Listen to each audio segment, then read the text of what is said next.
Hello बच्चों, कैसे हैं आप सब। आई होप कि आप लोग काफी अच्छे होंगे और बिल्कुल जबरदस्त तरीके से अपने तैयारी में लगे होंगे। इस तैयारी को जांच करने के लिए और बेहतर बनाने के लिए आज हम लोग लेके आए हैं हिस्ट्री क्लास 12 के टॉप 50 प्लस एमसीक्यू क्वेश्चन, जो कि आपके बोर्ड एग्जाम में पूछे जाने की पूरी संभावना है। ये काफी वीवीआई प्रश्न है, परीक्षा में बार बार पूछे जाने वाले प्रश्न है। ठीक है, तो अच्छी तरह से आपको इस सेशन को अटेंड करना है, देखना है कितने प्रश्न आप लोग सही कर पाते हैं, क्या आपका स्कोर 40 प्लस रहता है। और जो जो आप लोग 40 प्लस स्कोर करते हैं कमेंट बॉक्स में जरूर बताइएगा। स्टार्ट करते हैं हम लोग आज के सेशन को। फटाफट से आप लोग इस सेशन को अपने सभी दोस्तों के साथ शेयर कर दीजिएगा। हर एक बच्चे तक आप लोग शेयर करना, और बाकी जो चैनल पे नए हैं चैनल को सब्सक्राइब नोटिफिकेशन बेल को ऑन कर लेना है। वीडियो को तो आप लोग को हर हाल में लाइक करना है, क्योंकि लाइक करना आप लोग बहुत ज्यादा स्टूडेंट जो है भूल जाते हैं। आप लोग भूलना नहीं है, लाइक करते रहना है हमारे क्लास को। ठीक है, बाकी हम लोग रेगुलर यहाँ पे क्लास करते हैं, आप लोग जो रेगुलर करते हो तो लाइक करते हैं, बाकी जो नए स्टूडेंट वो लाइक नहीं करते, आप लोग को लाइक करना है। फर्स्ट क्वेश्चन का हम लोग को हड़प्पा सभ्यता किस युग की सभ्यता है। डेफिनेटली आप सबको पता होगा जो हड़प्पा सभ्यता है ना अपना, वो कांस्य युग की सभ्यता है। ऑप्शन बी पे हम लोग का करेक्ट जाएगा। ठीक है, हड़प्पा सभ्यता की खोज जो है सबसे पहले जो हड़प्पा नामक जगह से होती है, इस वजह से इस सभ्यता का नाम हड़प्पा सभ्यता पड़ता है। कब होती खोज? 1921 को। डेफिनेटली को पता हो किसने करता है, तो राहल दास बनर्जी। क्वेश्चन दूसरा पूछ रखा हम लोग को, हड़प्पा किस नदी के किनारे से। देखो इस क्वेश्चन में जो अक्सर बच्चे कंफ्यूज होते हैं, जो कि आप लोग सिंधु लगाते हैं। देखो यहाँ पे आपको ध्यान से नोटिस करना है, यहाँ पे हड़प्पा पूछ रखा है, तो आपका आंसर ऑप्शन डी पे जाएगा, हड़प्पा, जो कि वो रावी नदी है। बट यहीं पे आपको हड़प्पा सभ्यता पूछता है कि हड़प्पा सभ्यता किस नदी के किनारे से था, वो हमारा सिंधु हो जाता है। ठीक है, तो क्लियर है, आप लोग को इस चीज में कंफ्यूज बिल्कुल भी नहीं होना है। नेक्स्ट क्वेश्चन क्या है कि लोथल कहाँ पे, बताओ where is the located Lothal. तो करेक्ट आंसर जगह हमारा गुजरात। लोथल जिसको बंदरगाह शहर कहते हैं। हड़प्पा वासी लोग जो है अपने सामान का आयात निर्यात जो करते थे विदेशी मतलब विदेश से, तो वो जो जहाजों द्वारा होता था, और जहाज का जो बंदरगाह था वो गुजरात में लोथल जगह पे था। ठीक है, ऑप्शन ए पे करेक्ट करेंगे। क्वेश्चन नंबर 4 करा कि मोहनजोदड़ो का उत्खनन जो किया था वो किसने किया था, बता दोगे आप लोग। मोहनजोदड़ो का उत्खनन जो किया था आर डी बनर्जी, जिसको राखाल दास बनर्जी कहते हैं। ऑप्शन यहाँ पे सी होगा। कब किया था, तो 1922 को। कब? 1922 को। अपना आंसर ऑप्शन सी पे एब्सोल्युटली करेक्ट जाएगा। आगे बढ़े हम लोग। नेक्स्ट क्वेश्चन, क्वेश्चन नंबर 5 पूछ रखा है, देखिए ध्यान से। इंडिका के लेखक कौन है। काफी शानदार प्रश्न है, कई बार एग्जाम में क्वेश्चन पूछा गया है, ध्यान देंगे। इंडिका के लेखक पूछेगा तो आपको मैगस्थनीन देना है। मैगस्थनीन जो कि यूनान का राजदूत था, चंद्रगुप्त मौर्य के दरबार में आया हुआ था। ठीक है, इंडिका से हमें मौर्य वंश के बारे में जानकारी मिलती है, ध्यान देंगे। क्वेश्चन नंबर 6 की तरफ बढ़ते हैं। क्वेश्चन 6, गुप्त वंश के किस शासक को भारत का नेपोलियन कहा जाता है, बता देंगे आप लोग। तो देखो यहाँ पे भारत का नेपोलियन जो वर्ड है, उसके लिए हम लोग समुद्रगुप्त को मतलब समुद्रगुप्त को कहते हैं। ऑप्शन बी हमारा करेक्ट होगा। भारत का नेपोलियन किसको कहते हैं? समुद्रगुप्त को। एक्चुअल में कहना चाहिए नेपोलियन को जो है समुद्रगुप्त कहना चाहिए, क्योंकि पहले समुद्रगुप्त आया था, बाद में नेपोलियन आया था, तो भारत का नेपोलियन कहना ठीक नहीं रहेगा। वैसे क्वेश्चन जब आपको ऑप्शन बी पे ही टिक करना है। आगे बढ़े हम लोग। क्वेश्चन नंबर यहाँ पे 7 प्राचीन भारत में धम्म की शुरुआत किस शासक ने की थी। तो प्राचीन भारत में जो धम्म की शुरुआत की थी वो अशोक ने की थी। किसने की थी? अशोक ने। ठीक है, ऑप्शन अपना सी होगा। अशोक का राज्याभिषेक कब हुआ था, तो 269 बीसी। और कलिंग का युद्ध कब लड़ा था वो, तो 261 बीसी। फिलहाल क्वेश्चन 8 कर हम लोग को, मनुस्मृति में कितने प्रकार के विभाग का उल्लेख किया गया है। चाहे महाभारत हो, मनुस्मृति हो, या फिर अर्थशास्त्र, इन सब के अनुसार जो है विभाग के प्रकार जो मिलते हैं वो 8 प्रकार की। ऑप्शन सी पे आप लोग को करेक्ट करना है। ठीक है, आगे बढ़े हम लोग। नेक्स्ट क्वेश्चन, क्वेश्चन नंबर 9 है कि महाभारत का युद्ध कितने दिनों तक चला था। डेफिनेटली को पता होगा। महाभारत का युद्ध जो कि कौरव और पांडवों के बीच होने वाली युद्ध थी, जिसका जो वर्णन जो सॉरी जिसका जो लिखा गया है, इसका लेखक जो है वेद व्यास है, संस्कृत भाषा में लिखा है। और कहा गया कि 18 दिनों तक ये युद्ध चले थे कुरुक्षेत्र के मैदान में। कौरव और पांडवों के बीच ये युद्ध हुई थी, सबको पता होना चाहिए। क्वेश्चन पूछ रखा हम लोग को, महाभारत में गंगापुत्र के नाम से किसे जाना जाता है। तो गंगापुत्र के नाम से जो है ना भीष्म को जानते हैं। भीष्म को जो भी गंगा नदी में मिले थे भीष्म, इसलिए इसको गंगापुत्र के नाम से जानते हैं। ऑप्शन बी पे करेक्ट करेंगे। क्वेश्चन कह रहा है श्वेतंबर एवं दिगंबर का संबंध किस धर्म से। देखो श्वेतंबर और दिगंबर दो संप्रदाय हैं जैन धर्म के, अलग अलग पार्ट में डिवाइड हो गए। ठीक है, जैन धर्म के दो संप्रदाय में बढ़ गए। एक श्वेतंबर जो कि सफेद वस्त्र पहनते थे, और दिगंबर जो कि जैन धर्म को कट्टर से पालन करते थे, ये नग्न रहते थे बिना वस्त्र के। तो ये हमारा जैन धर्म से हो जाएगा। ऑप्शन आपको डी पे करेक्ट करना। ठीक है, चलिए जैन धर्म के संस्थापक कौन थे, तो आपको कमेंट बॉक्स में बताना है। फिलहाल क्वेश्चन 12 पूछ रखा हम लोग को, चौथी बौद्ध परिषद जो है किस शासक के काल में हुई थी। तो चौथी बौद्ध परिषद पूछ रखा, पहला अजातशत्रु के काल में हुई थी, और चौथी कनिष्क। ये दो क्वेश्चन काफी इंपोर्टेंट, आप लोग को ध्यान रखना है। इस क्वेश्चन का आंसर ऑप्शन डी पे आप लोग को करेक्ट करना है। क्वेश्चन 13 पूछ रखा रखा है दीन-ए इलाही संबंधित है। कई बार एग्जाम में क्वेश्चन आया हुआ है ये दीन-ए इलाही के बारे में। तो दीन-ए इलाही जो कि अकबर द्वारा चला गया एक धर्म था, नया धर्म के इजाद किया था अकबर ने। तो ये अकबर संबंधित है, ऑप्शन सी पे आप लोग करेक्ट करना है। ये पहला जो है इसका जो अनुयायी था दीन-ए इलाही को मानने वाला व्यक्ति वो था बिरबल। क्वेश्चन 14 का भारत का अंतिम मुगल शासक कौन था? काफी बार एग्जाम में क्वेश्चन आया हुआ है भारत का अंतिम मुगल शासक। अपना आंसर होगा बहादुर शाह जफर या बहादुर शाह द्वितीय, दो भी कह सकते हैं आप, चाहे बहादुर शाह द्वितीय भी कह सकते हैं या फिर बहादुर शाह जफर। ठीक है, तो ऑप्शन यहाँ पे आपको डी पे करेक्ट करना है। इसकी मृत्यु जो 1862 को होती है, कब होती है? 1862 को होती है, रंगून में होती है इसकी मृत्यु। इसका बेटे को जो है अंग्रेज जो है गोली से हत्या करता है, जिसकी वजह से और मुगल वंश आगे बढ़ नहीं पाता और फिर यहीं पे जो खत्म होकर के बहादुर शाह जफर अंतिम बादशाह रहता है। चलिए क्वेश्चन कह रहा है हम लोग को जजिया जो कि किससे लिया जाता था? देखो जजिया के बारे में पूछ रखा है, तो जजिया जो अपना ना जिम्मियों से लिया जाता था, ऑप्शन सी। जिम्मी कौन होते थे? चाहे वो गैर मुस्लिम होते थे, चाहे वो सिख हो, ईसाई हो, बौद्ध हो, किसी भी धर्म से हो, मुस्लिम को छोड़ करके उसी को जिम्मी कहते थे। ठीक है, तो आपको ऑप्शन डी पे मारना, मैं सी का लगा रहा हूँ जी, ऑप्शन डी पे मारना है जिम्मियों से। चलिए आगे बढ़े, नेक्स्ट क्वेश्चन पूछ रहे हम लोग को किताबुर रहला में किसका यात्रा वृत्तांत मिलता है? देखो किताबुर रहला में जो ना सबको पता होगा, आपको जो आंसर बताना है इब्न बतूता जो कि मोरक्को का निवासी था। इसकी पुस्तक अरबी भाषा में लिखी गई है, तो ऑप्शन अपना सी पे आप लोग को करेक्ट करना है। आगे बढ़े, क्वेश्चन नंबर 17 पूछ रखा है तंबाकू का सेवन सर्वप्रथम किस मुगल सम्राट ने किया था? तो तंबाकू का सेवन जो सबसे पहले जो करते हैं वो करते हैं आपके अकबर, है ना।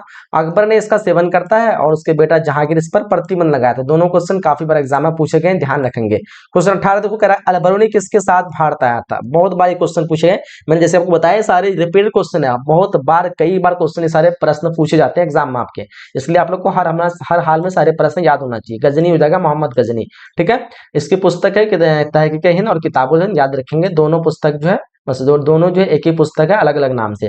प्रसिद्ध विरूपाक्ष मंदिर कहाँ से था? प्रसिद्ध विरूपाक्ष मंदिर हम्पी में हो जाएगा, ऑप्शन अपना ए बिल्कुल करेक्ट हो जाएगा। ठीक है, हम्पी में है। चलिए आगे बढ़े, क्वेश्चन कर हम लोग को आयंगर व्यवस्था संबंधित किससे है? तो आयंगर व्यवस्था की बात करें ये विजयनगर साम्राज्य हो जाएगा, है ना, ऑप्शन बी कई बार एग्जाम में पूछा गया है। ठीक है, चलिए क्वेश्चन नंबर 21 का विजयनगर का महानतम शासक कौन था? तो इसके महानतम शासक पूछ रखा हम लोग को, आंसर होगा कृष्णदेव राय, ऑप्शन बी पे आप लोग को करेक्ट करना है। महानतम शासक कृष्णदेव राय जो कि तीसरा वंश था जिसका नाम था तुलु वंश। ठीक है, तो तुलु वंश तीसरा वंश। ठीक है, चलो आगे बढ़े, क्वेश्चन कह रहा हम लोग को कबीर जो शिष्य थे वो किसके शिष्य थे? तो रामानुज के, रामानंद के, नानक के, शंकराचार्य। बता देंगे आप लोग क्वेश्चन 12 का क्या आंसर था? तो कबीर जो है ना वो रामानंद के शिष्य थे, ऑप्शन सी पे आप लोग को करेक्ट करना। ठीक है, आगे बढ़े हम लोग, आगे देखते क्वेश्चन नंबर यहाँ पे 22 गया। 23 का हम लोग को उत्तर भारत में भक्ति आंदोलन का आरंभ जो किस संत ने किया था? पूछना है आप लोग को, मतलब बताना है आप लोग को। रामानंद जो है उत्तर भारत में भक्ति आंदोलन का आरंभ किया था और चैतन्य जो कि पश्चिम बंगाल से। चलिए आगे बढ़े, क्वेश्चन पूछ रखा हम लोग को सर्वप्रथम विजयनगर की यात्रा पर आने वाला विदेशी यात्री कौन था? कई बार एग्जाम में पूछा गया है, निकोलो कॉन्टी, ऑप्शन ए पे आप लोग को टिक करना है। ठीक है, क्लियर। आगे बढ़े, क्वेश्चन 25 का है बीजक में किसके उपदेश संग्रहित है? बहुत बार एग्जाम में पूछने को मिला है, बीजक में जो है कबीर के उपदेश संग्रहित है, ऑप्शन अपना ए बिल्कुल करेक्ट होने वाला है। आगे बढ़ते, क्वेश्चन पूछ रखा हम लोग को कि निजामुद्दीन औलिया किस सूफी सिलसिले से संबंधित है? तो निजामुद्दीन औलिया की बात पूछ रखा है, तो अपना आंसर जो होने वाला है वो क्या हो जाएगा? चिश्ती हो जाएगा, ऑप्शन है निजामुद्दीन औलिया, जिसकी दरगाह जो है दिल्ली में है। याद रखेंगे दरगाह से रिलेटेड 3 क्वेश्चन आपको पूछते हैं एग्जाम में। निजामुद्दीन औलिया की दरगाह दिल्ली में एंड ख्वाजा मुइनुद्दीन चिश्ती दरगाह अजमेर में और सलीम चिश्ती दरगाह फतेहपुर सिकरी आगरा में। क्वेश्चन 27 पूछ रखा है तहकीक हिंद में किसकी यात्रा का वृत्तांत मिलता है? तो तहकीक हिंद पूछ रखा है, अभी मैंने आप लोग बताया ये अलबरूनी की ये पुस्तक है तहकीक हिंद और किताबुल हिंद। ठीक है, ऑप्शन अपना ए हो जाएगा जो कि मोहम्मद गजनी के साथ भारत आया था। क्वेश्चन नंबर 28 का है मैगस्थनीज कौन था? तो मैगस्थनीज आपको पता है, मैगस्थनीज एक राजदूत था, ये भी क्वेश्चन आपको बताया मैंने। कहाँ का राजदूत था? यूनान का राजदूत था, जो कि मौर्य के दरबार में आया था, चंद्रगुप्त मौर्य के दरबार में। ठीक है, क्वेश्चन नंबर 20 बंगाल और बिहार में अस्थायी बंदोबस्त शुरू करने का श्रेय किसको जाता है? तो देखो लॉर्ड कॉर्नवालिस जो व्यक्ति थे, अंग्रेज थे, 1793 को एक कोड लागू किया था, कॉर्नवालिस कोड, जिसके तहत जो है बंगाल और बिहार में जो है अस्थायी बंदोबस्त शुरू किया था। ठीक है, उस टाइम पे बंगाल बिहार सेम हुआ था, एक ही जगह हुआ करता था। ठीक है, बंगाल बिहार झारखंड उड़ीसा सारे। कह रहे हम लोग को कि भारत आने वाले प्रथम यूरोपियन कौन था? तो भारत आने वाले प्रथम यूरोपियन डिफरेंस को पता होगा, पुर्तगाली था। एक्चुअली में पुर्तगाली जो है भारत की खोज पे नहीं निकला था, ये निकला था अमेरिका की खोज पे। कब? तो 10 मई 1497 को, 10 मई 1497 को ये अमेरिका की खोज के लिए निकला था, बट ये 1498 को भारत पहुंच चुका था। मई 1498, कहीं के एग्जाम में आपको 20 में रहता, 17 में रहता, बट 17 में ज्यादा देखने को मिला, 22 में अलग अलग डेट मिलता है, बट आपको मई 1498 क्लियर है, तो आपको 17 मई के साथ याद रखना है, अगर आप लोग को याद भी रखना है तो। फिलहाल आगे बढ़ते, क्वेश्चन पूछ रखा हम लोग को कलकत्ता में सर्वोच्च न्यायालय की स्थापना जो होती है वो कब होती है? तो 1773 अपना आंसर ऑप्शन बी पे जाएगा। ठीक है, कलकत्ता में सर्वोच्च न्यायालय की स्थापना 1773। कई बार एग्जाम में क्वेश्चन आया हुआ है, ध्यान नहीं, क्वेश्चन में 32 पूछ रखा हम लोग। पुर्तगाली ने गोवा पर कब अधिकार किया था, बहुत ही लाजवाब क्वेश्चन है। पुर्तगाली ने गोवा पर अधिकार की बात पूछ रखा, आपको ऑप्शन सी पे टिक करना है। 1510 को पुर्तगाली ने गोवा पर अधिकार किया रखा था। ठीक है, आगे क्वेश्चन नंबर 33 पूछ रखा, संथाल विद्रोह कब हुआ था, तो संथाल सबको पता होगा, ये 1855 को होती है, 55 से 56 को चलती है। ऑप्शन डी पे आप लोग को करेक्ट करना है। दमिन-ए-कू क्या था, दमिन-ए-कू एक भूभाग था जो कि संथाल लोग इसके लिए युद्ध करते थे अंग्रेजों के खिलाफ, और इसी में संथाल विद्रोह इसको कहते हैं, इसी भूभाग के लिए। दमिन-ए-कू क्या था, एक भूभाग था जो कि संथाल का पूर्वजों का जमीन था। कर हम लोग को लखनऊ से 1857 के विद्रोह का नेतृत्व किसने किया था, 35 में क्वेश्चन का जो आंसर होगा लखनऊ से बेगम हजरत महल। अपना आंसर ऑप्शन बी पे बिल्कुल करेक्ट जाएगा। आगे बढ़े क्वेश्चन नंबर 36 की तरफ। क्या पूछ रहे हम लोग को, 1857 के विद्रोह के समय भारत का गवर्नर जनरल कौन था, काफी शानदार क्वेश्चन है, कई बार एग्जाम पूछा गया। लॉर्ड कैनिंग जो कि भारत का गवर्नर जनरल था 1857 के समय। उससे पहले जो है लॉर्ड डलहौजी था, बट बाद में 57 में जो लॉर्ड कैनिंग आ चुका था। ऑप्शन सी पे आप लोग को करेक्ट करना है। क्वेश्चन करा, व्यापकता का सिद्धांत किस समय था। व्यापकता का मतलब होता है कि कोई भी राजा हो, अगर उसका कोई उत्तराधिकारी नहीं है तो उसका उत्तराधिकारी नहीं होने की वजह से ये शासन अंग्रेज खुद संभालेगा, वो अंग्रेज पे चले जाएगा, जो कि एक लागू किया था लॉर्ड डलहौजी ने। ठीक है, ये नियम लागू किया था लॉर्ड डलहौजी ने, तो इसलिए डलहौजी से समझ होगा। ऑप्शन बी हमारा करेक्ट आंसर होने वाला है। ठीक है, आगे बढ़े हम लोग, आगे देखता हूँ क्वेश्चन क्या पूछ रखा है। क्वेश्चन करा हम लोग को, विक्टोरिया मेमोरियल जो किस शैली की इमारत है। विक्टोरिया मेमोरियल की बात करें तो अपना आंसर जो होने वाला है वो इंडो सराय सैनिक शैली। ऑप्शन सी पे आप लोग को करेक्ट करना है। ठीक है, ऑप्शन सी। चलिए आगे बढ़ते हैं, क्वेश्चन आगे पूछ रखा हम लोग को। क्वेश्चन करा, गेटवे ऑफ इंडिया का निर्माण जो होता है वो कब होता है। गेटवे ऑफ इंडिया का निर्माण पूछ रखा है, डेफिनेट बता देंगे आप लोग। इसका निर्माण जो होता है 1914। यहाँ पे आपको जो आंसर होने वाला है 1911 Gateway of India. Option B पे आप लोग को करेक्ट करना है, क्योंकि इंडिया गेट पूछे तो आपको 1931 मारना है, और गेटवे ऑफ इंडिया पूछ रखा है तो 1911 मारना है। इंडिया गेट की बात करें दिल्ली में, गेट ऑफ इंडिया मुंबई में। कंफ्यूज आप लोग को बिल्कुल भी नहीं रहना सारे प्रश्न पे। निम्नलिखित में कौन एक आंदोलन दांडी मार्च से शुरू होता है। देखो काफी लाजवाब शानदार प्रश्न है, कई बार एग्जाम में देखने को मिला है। दांडी मार्च जो कि 1930 को होती है, और ये कहां से होती है, सविनय अवज्ञा आंदोलन इसका नाम पड़ता है। ऑप्शन बी कहां से होती है, गुजरात से होती है। गुजरात में दांडी पूछता है एग्जाम में, दांडी कहां पे है, गुजरात में है। ठीक है, तो महात्मा गांधी का ये आंदोलन था, महात्मा आंदोलन किया गया नमक कानून को तोड़ने के लिए। कह रहा कि महात्मा गांधी ने पहला किसान आंदोलन कहां से शुरू किया था। पहला किसान आंदोलन चंपारण से शुरू किया था 1917 को। डेफिनेटली पता होगा, कई बार एग्जाम में क्वेश्चन प्रश्न पूछे गए। 1917 को स्टार्ट होती है ना। असहयोग आंदोलन का प्रारंभ हुआ था, असहयोग आंदोलन जो कि महात्मा गांधी ने चलाया था 1922 को।